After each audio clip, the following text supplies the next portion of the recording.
Hello दोस्तों, मेरा नाम कृष्णेंद्र सिंह भड़ाना है और मैं आपका मेंटोर हूं।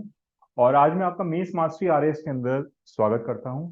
आज जिन क्वेश्चनों को हमें केटर करना है वो आरपीएससी मेंस के 15 वर्ड्स और 30 वर्ड्स की कैटेगरी में आते हैं, जो कि 2 पॉइंटर हैं और 5 पॉइंटर।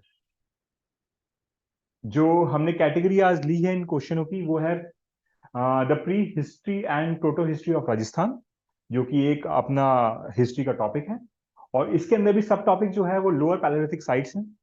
और आज जो हमारा पहला क्वेश्चन है जिसको हम केटर करेंगे वो है, where have sites belonging to the lower palaeolithic period have primarily found in Rajasthan.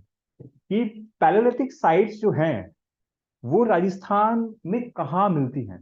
Basically lower palaeolithic site जो राजस्थान की हैं वो नॉर्मली हमारी ईस्ट ऑफ अरावली हिल्स के पास मिलती हैं। जो हमारा राजस्थान है उसको अरावली में दो पार्ट में डिवाइड कर रखा है। एक तरफ हम इसको अगर रेनफॉल पैटर्न से देखें तो हम ये कह सकते हैं कि 120 सेंटीमीटर से लेके अराउंड 45 सेंटीमीटर का जो रेनफॉल पैटर्न का एरिया है राजस्थान का, वो हम ईस्ट ऑफ अरावली हिल्स वाले एरिया में रख सकते हैं। और ये जो है ये एरिया जो है एंशियंट टाइम से ही फ्लोरा एंड फौना रिच रहा है। यहाँ पे बहुत सी रिवर्स जो हैं वो हमेशा से फ्लो करती आई हैं, जिसकी वजह से इस ये एरिया बहुत ही रिच है मिनरल रिसोर्स के लिए भी और बाकी चीजों के लिए भी। जैसे बहुत सी रिवर हैं, उनमें से मैं कह सकता हूँ जैसे चंबल है, बनास है, गंभीरी है। ये कुछ ऐसी रिवर्स हैं जिन्होंने इस एरिया को एनवायरमेंटली रिच करने में बहुत ही बड़ा योगदान निभाया है। और इन सब रिवर्स की वजह से ही ये जो एरिया है ये ह्यूमन हैबिटाट के लिए one of the best area है राजस्थान का। और इसकी वजह से हम ये कह सकते हैं कि यहाँ पे फूड रिसोर्सेज की कभी कमी नहीं रही। वाटर यहाँ पे हमेशा सरप्लस कंडीशन में रहा है। क्यों रहा है? क्योंकि ये इस एरिया में ऐसी कोई कमी नहीं है जिसको हम ये कह सके कि यहाँ पे हम कोई भी मतलब ह्यूमन के लिए कोई कमी रहे इस एरिया के अंदर। और यहाँ पे क्योंकि ये एरिया बहुत ही रिच है, इसकी वजह से यहाँ पे इंडस्ट्रीज भी डेवलप हुई।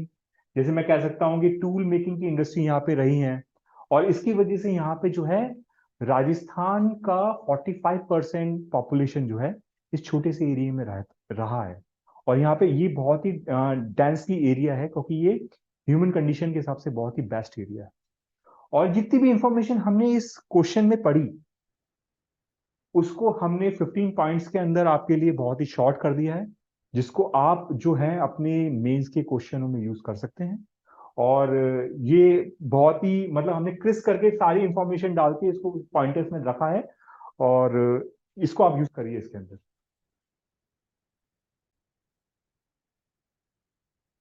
Lower palaeolithic sites in Rajasthan concentrated east of Aravalli thrived by the river like Chambal, Banas and Gambhiri.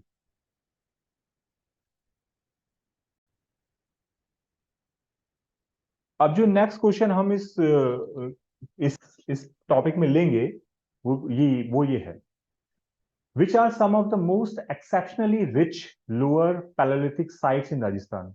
ये सबसे rich lower palaeolithic site Rajasthan की कौन सी है? तो हम ये कह सकते हैं कि लोअर पैलेलिथिक साइट्स जो हैं राजस्थान के अंदर, एक हम कहते हैं कि जो नागरी एक प्लेस है चित्तौड़गढ़ के पास, वो इंडिया के अंदर रिचेस्ट पैलेलिथिक साइट में से काउंट होती है। और ये चित्तौड़गढ़ के पास में मिलती है, बहुत ही रिच एरिया है ये।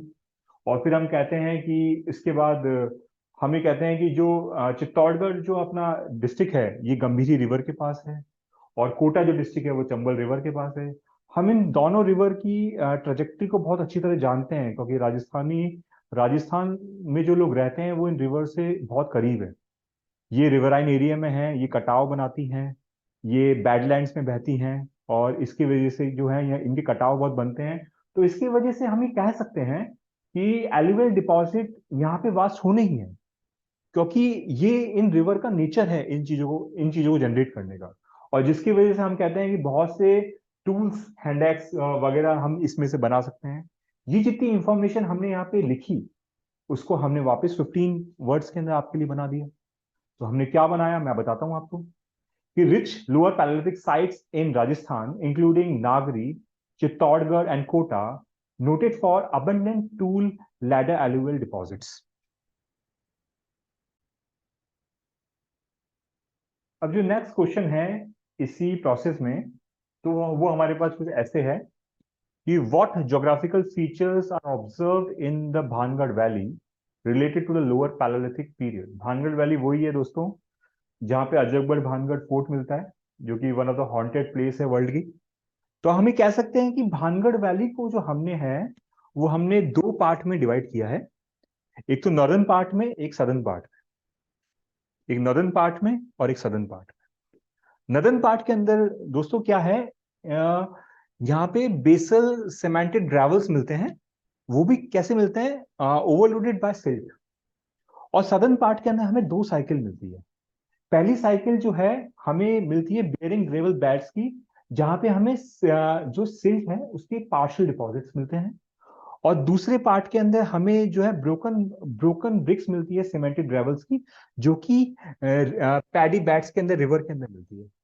अब ये दोनों प्रोसेस से हमने क्या समझा, हमने ये समझा कि इन दोनों जोग्राफिकल डायनेमिक जोग्राफिकल प्रोसेस से हमने क्या किया, हमने प्रिजर्व किए और डिस्ट्रीब्यूट किए हमारे पैलेलिथिक टूल्स आर्टिफैक्ट्स उस एरिया के। ठीक है दोस्तों। और ये जो पूरा हमने जो क्वेश्चन का पूरा मटेरियल पढ़ा है उसको हमने 30 वर्ड्स के अंदर आपके लिए रख दिया है। Bhangarh valley lower Paleolithic period is marked by the northern basal cemented gravels and silt, and southern alternative gravels and the silt layers, reflecting dynamic geographical alternative activities affecting tool preservation. ये 30 words में हमने इसको summarise किया है।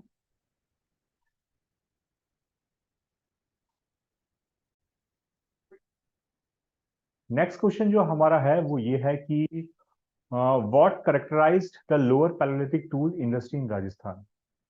तो दोस्तों हमें ये समझना पड़ेगा कि जो पैलेलिथिक पीरियड था वो तीन पार्ट में डिवाइडेड था। सबसे पहले आता था लोअर पैलेलिथिक, फिर आता था मिडिल पैलेलिथिक, फिर आता था अपर पैलेलिथिक। हम जिसकी बात कर रहे हैं वो है लोअर पैलेलिथिक। अब ये सबसे एंशियंट पीरियड था, तो हम बेसिकली हम ये बोलेंगे कि यहाँ पे जो पत्थरों का यूज है, जो ग्रेवल्स का यूज है, वो बहुत ही वो हथियारों की तरह हुआ है। और हमने इन तीनों स्टेजेस को भी हथियारों के हिसाब से ही बाइफरगेट किया है। जो सबसे पहले वाले टूल हैं जो लोअर पैलेलिथिक में यूज होते हैं, वो पत्थरों के अंदर ही हमने जो है धार बनाई। फिर मिडिल पैलेलिथिक में हमने उनको शार्पन किया, और उसके बाद अपर पैलेलिथिक में हमने उनसे उनसे उनकी शार्पनेस को और इंक्रीज किया। तो हम ये कह सकते हैं कि इनकी जो स्टेजेस हैं पैलेलिथिक पीरियड की, ये हमारे हमारे प्रोसेस ऑफ इंस्ट्रूमेंट के हिसाब से भी डिसाइड होती है।